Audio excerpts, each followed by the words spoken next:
Axis of Hope is a non-profit organization teaching youth in their formative years of life what I call preventive diplomacy, how to work together as a team to prevent conflict. What I'll do typically is go into a middle school or a high school and have conflict resolution simulation exercises take place. These youth are able to role play different sides in other conflicts in other places around the world so that A, they get to know what's going on in other places around the world in terms of current events, but B, learn how to learn negotiation or conflict resolution skills. The first section of the case study they'll read is the history section. So they'll learn what the history of the Arab-Israeli conflict is. The second section is chronology. They'll learn important dates dating back to pre-1900 in terms of the Arab-Israeli conflict. The last part of the case study is the most important. We create 6 different sides that students have to represent. Students get around round tables, and each table represents one of those 6 groups.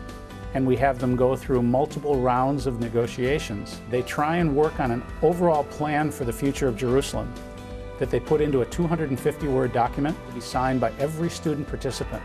And a copy of that goes to Barack Obama, Hillary Rodham Clinton, and Special Envoy to the Middle East, George Mitchell.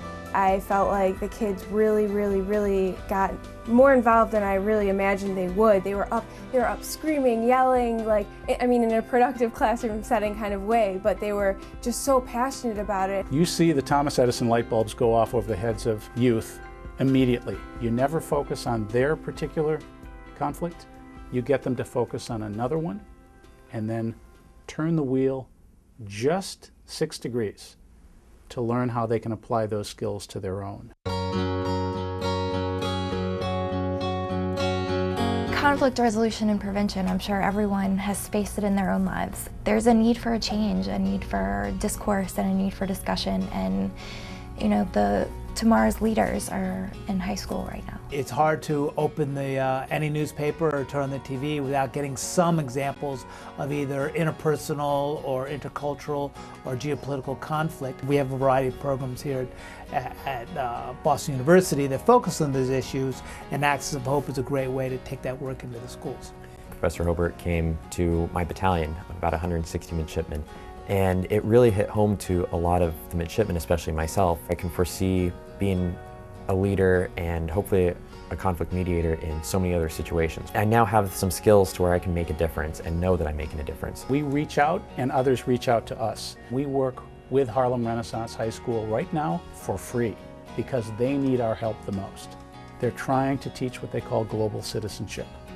And Axis of Hope has that core idea of preventive diplomacy, which is a key part of global citizenship. When I traveled to Rwanda, I really didn't know what to expect. With Axis of Hope, we ended up working with the Home of Hope Orphanage. My first time visiting the continent, and I'd been studying it for 3 years. It was challenging, rewarding, working with kids at the orphanage, which is unforgettable, of course. Other than Axis of Hope, I just don't think there's much awareness being raised, and it's pretty essential that at least someone does. It may as well be us.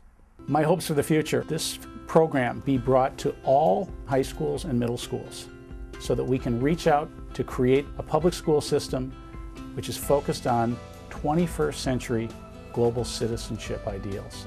We have to support those peacemakers like Carl Hobart who are going to spend the time to really help teachers get better at what they do and kids acquire the skills they need to be successful in the 21st century. So why should you donate to this over anything else? Because it's so all-encompassing in terms of educating you on a global level, educating you how to be a better member of your community, and then educating you on just being a better person individually. I'll never forget the first former student who came back into my classroom 3 years ago. He came back to my office with a beeper on his belt, and I said, "You must be an incredible doctor. Are you at Massachusetts General Hospital or Brigham and Women's Hospital?" And he goes, "No, I'm actually a member of Doctors Without Borders." And when I get the beeper sounding out, I get on a flight Logan and I go. Thanks for teaching me to take care of other people in other places around the world that really need it. That's what we have to do with more youth in their formative years.